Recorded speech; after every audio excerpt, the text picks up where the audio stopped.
नेतृत्वको पुनर्व्यवस्थित गर्नुपर्ने आवश्यकता छ। एकदम गजब लागिरहेछ किनकि यो चाहिँ एकदम ग्रासरुट डेमोक्रेसीको अभ्यास हो के पार्टीले तल प्रतिनिधि पनि त्यसै गरी छानेर आउनु भएको छ आकांक्षै राखिन। सङ्कटको बेलामा मुलुकलाई नेतृत्व गर्नको लागि बलियो नेता चाहिन्छ त्यो भनेको केपी शर्मा ओली मात्र नै हो। अब यहाँ अहिलेको अध्यक्षलाई टक्कर दिन नेकपा एमालेको अध्यक्षको उम्मेदवार बन्नु भएको छ। खास तपाईले अध्यक्ष भइसके पछाडि के गर्न सक्ने नेकपा एमालेमा के फेरबदल ल्याउन सक्नुहुन्छ? यो सबभन्दा पहिले तपाईँ आफ्नो शब्दलाई अलिकति मिलाउनु पर्यो। त्यो टक्कर भन्ने खालको होइन, प्रतिस्पर्धा। यो प्रतिस्पर्धा हो, ठिक हो, प्रतिस्पर्धा। यो प्रतिस्पर्धा भनेको हाम्रो पार्टीको राजनीतिले स्वीकार गरेको आत्मसात गरेको अभ्यास गरेको चिज हो। त्यो त्यसलाई अन्यथा बुझ्नु हुँदैन।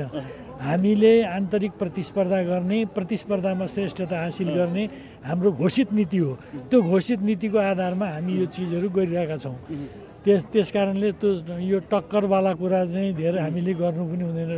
एउटा कुरा यो। दोस्रो कुरा यति बेला नेकपा एमालेभित्र जरुरत के हो भने पार्टीलाई पुनर्व्यवस्थित गर्नुपर्ने जरुरत छ। विचारमा पुनर्व्यवस्थित, सङ्गठनमा पुनर्व्यवस्थित, कार्य सम्पादन गर्ने शैलीमा पुनर्व्यवस्थित, नेतृत्वको पुनर्व्यवस्थित गर्नुपर्ने आवश्यकता छ।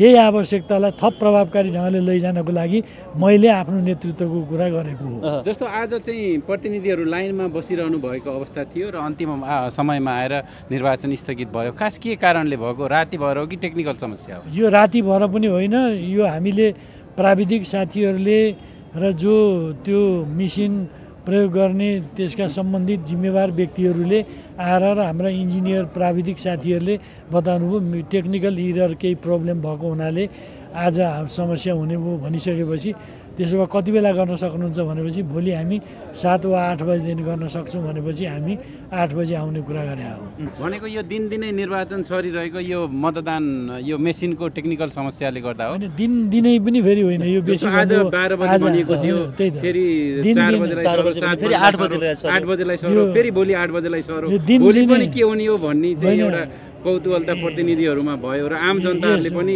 निर्वाचन परिणाम कुरेर बसिरहनुको अवस्था। यसमा यो सबभन्दा पहिले त दिनैको कुरा होइन, यो हिजो त्यो समय अलिकति भयो। तर त्यसमा के भने वास्तवमा यो टेक्निकल इररसित सम्बन्धित विषय चाहिँ हाम्रो कतिपय कुराहरू जस्तो निश्चित समयसम्म फाइनल लिस्ट बुझाइसक्नुपर्ने, त्यो बुझाउने कुरामा निर्वाचन आयोगले अलि ढिलो भयो।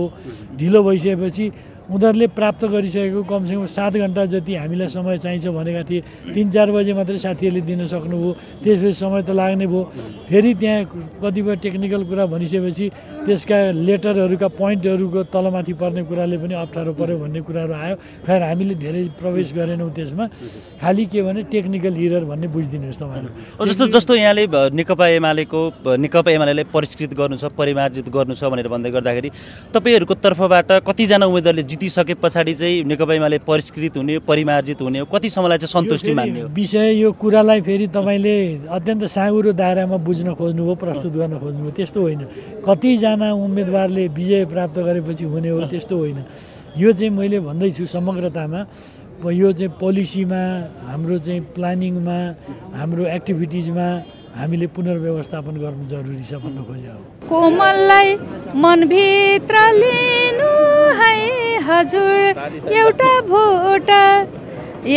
भोट कोमललाई दिनु है, म त भोट माग्छु है। हजुर अब भोलि निर्वाचन हुन्छ कि हुन्न त? के हुन्छ? बिहानैदेखि हुन्छ। अब यो खास निर्वाचन 8 बजेदेखि हुन्छ। यो खास निर्वाचन चाहिँ पटक स्थगित भयो टेक्निकल कारणले। टेक्निकल मात्रै होइन कि नेतृत्व बीच सहमति हुँदैछ भनेर पनि चर्चा पनि छ के? मलाई त लाग्दैन। नेतृत्व बीच निर्वाचनमा गइसके प्रतिनिधिहरू सबै निर्वाचनमा मत दिनको लागि तयार छन्। त्यो हिसाबले चाहिँ नि फेरि निर्वाचन पुरै आयोगले त्यसको सूचना प्रकाशित गर्नुपर्छ। सबैजना मिल्ने गरी भित्र चाहिँ एउटा मिठो खिचडी पाक्दैछ पनि भनेर एकदम राम्रो, त्यही प्रतीक्षामा छौँ हामी त भयो भने। जस्तो अब हजुर चाहिँ अघिल्लोचोटि संसदमा पनि हुनुहुन्थ्यो र अहिले चाहिँ मैले केन्द्रीय सदस्य पनि हो हाल बहालवाला, फेरि अर्कोचोटि केन्द्रीय सदस्यको उम्मेदवारी राख्नु भएको छ। आकांक्षा होइन, उम्मेदवारी दर्ता गरिसके, जित्न लागिसके, नजिक छु। जित्न नजिक हुनुहुन्छ एकदमै। अब तपाईँ एउटा लोकगीत गायिका पनि हो, एउटा चाहिँ गीतबाटै अब भोट अत्याधिक मतले जित्छु। एउटा हजुरले गीतबाटै भोट मागेको एउटा चाहिँ सुनौँ न त। यो कोमललाई मनभित्र लिनु है हजुर एउटा भोट कोमललाई दिनु है म त भोट माग्छु है भोट मागी जितेसी हजुर संगठन निर्माणमा लाग्छु है धन्यवाद मिलाइहाल्यो ल पटक पार्टी लाइन हो भयो रेडी अब पटक निर्वाचन सार्दै भोलि बिहान 8 बजेसम्मका लागि सरेको छ यो के कारणले सरेको छ कारण त तपाईलाई पनि थाहा भइसक्यो अब पार्टीको सबै पंक्तिलाई पनि थाहा भयो जनतालाई पनि थाहा भयो टेक्निकल कारण भनिएको छ तर भित्र चाहिँ के हो भन्ने कुरा हैन भित्र चाहिँ नेतृत्वमा सहमति जनाउनका लागि भित्री कारण पनि त्यस्तो केही पनि छैन किनभने हामीले यो मेसिनबाट भोटिङको जुन कुरा गर्यौं यो प्रणाली आफैमा तयारीले धेरै समय लिउने प्रणाली हो हामी म्यानुअल गरेको भए आज 4-5 बजेबाट भोटिङ सुरु हुन्थ्यो तर यो यो चाहिँ मेसिनबाट गर्ने तयारीले धेरै समय पनि ल्याउने रहेछ प्रोग्रामिङ गर्दा अर्को कुरा डाटा एन्ट्री गर्दा अनि चुनाव पछाडि चाहिँ यसले छिटो रिजल्ट दिन्छ त्यसकारणले गर्दाखेरि पनि यो ढिलो भएको छ अर्को कुरा टेक्निकली हामीले बुकिङ गरेको समय हलको पनि व्यवस्थापनको कुरा रह्यो त्यसैले गर्दा यता सर्न परेको र यही बीचमा सहमति भयो भने पनि सुनमा सुगन्ध तर यो त म सम्भावना दिदिनँ किनकि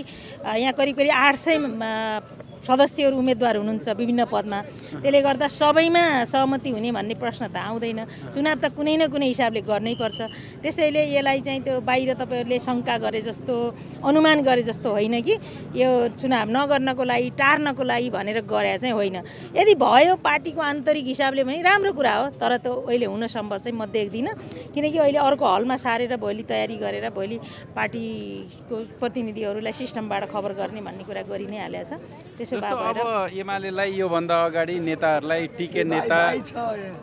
टिके नेता पार्टीको चाहिँ अध्यक्षलाई अथवा अरूलाई चाकडी गरेर नेता बनेको भन्थे अहिलेको निर्वाचन साच्चीकै पूर्ण लोकतान्त्रिक जस्तो देखिएको छ हैन जित्ने मान्छेहरूले पनि जनताबाट निर्वाचित भएर आउने एउटा परिस्थिति निर्माण भएको छ तपाई त त्योमा चाहिँ एकदमै धेरै बोल्नु पनि हुन्थ्यो हैन कस्तो लाग्छ अहिलेको निर्वाचन एकदम गजब लागिरहेछ किनकि यो चाहिँ एकदम ग्रासरुट डेमोक्रेसीको अभ्यास हो के पार्टीले तल प्रतिनिधि पनि त्यसै गरी छानेर आउनु भएको छ महाधिवेशन पनि त्यही ढङ्गले नेतृत्व छनौटको प्रक्रिया सुरु भइरहेको छ त यो तयारी हेर्नुस् सबै मान्छेहरूको इच्छाएको पदमा सबै कमरेडहरूले आफूले इच्छा अनुसारको उम्मेदवारी हाल्नु भएको छ र बिना तपाईको आफ्नो स्वविवेकले फेरि उम्मेदवारी फिर्ता पनि गर्नुभएको छ त्यसो भए यो आन्तरिक लोकतन्त्रको एउटा उन्नत अभ्यास हो र एमालेले गर्दै पनि आएको छ 8औं राष्ट्रिय महाधिवेशनदेखि जस्तो रामकुमारी झाँक्रीले चाहिँ आम मान्छेहरूले आम प्रतिनिधिहरूले चाहिँ यो पटक सचिवमा उठ्छे भनेर भन्ने उठ्नुहुन्छ भनेर भन्ने आम मान्छेले आकलन गरिरहेका थिए तर तपाईको खास त्यो पदाधिकारीमा उम्मेदवार रहेन केन्द्रीय सदस्य मात्रै उठ्नुभयो खास नेतृत्वले नसमेटेको कि तपाईले नचाहनु भएको अब मलाई चाहिँ यो खासमा म केमा उम्मेदवारी दिने म कति महत्त्वपूर्ण हुँ भन्ने कुरा मेरो लागि आज कम महत्त्वपूर्ण हो किनकि आज एमालेको लागि पार्टीको नेतृत्व महत्त्वपूर्ण हो र समाजको राष्ट्रको लागि एमाले महत्त्वपूर्ण हो त्यसकारण कहिलेकाहीँ व्यक्तिहरूका भूमिका महत्त्वपूर्ण व्यक्ति गौण हुन्छन् त्यही भएर आज मेरो भूमिका महत्त्वपूर्ण छ र म व्यक्ति आफैमा कुनै पदमा गौण छु त्यसले गर्दा मैले आफूले कुनै आकाङ्क्षै राखिनँ भनौँ न अनि म यति धेरै 300 कति केन्द्रीय कमिटीको सदस्यमा चाहिँ म आफू उम्मेदवार छु त्यसो केन्द्रीय कमिटीमा हुन्छु कम्युनिस्ट पार्टीमा केन्द्रीय कमिटीको सदस्य भने फेरि चान्चुनी पद होइन कि यहाँ हामीले त यो 7 कक्षाबाट 8 कक्षा 8 कक्षाबाट 9 कक्षा पास गरे जस्तो अभ्यास गरेका छौँ नि यस्तो होइन कम्युनिस्ट पार्टीमा नेतृत्व निर्माणका चाहिँ विभिन्न फेजहरू हुन्छन् त्यो म त्यो विभिन्न फेजबाट आएको केन्द्रीय सदस्यहरू भए त्यसले गर्दा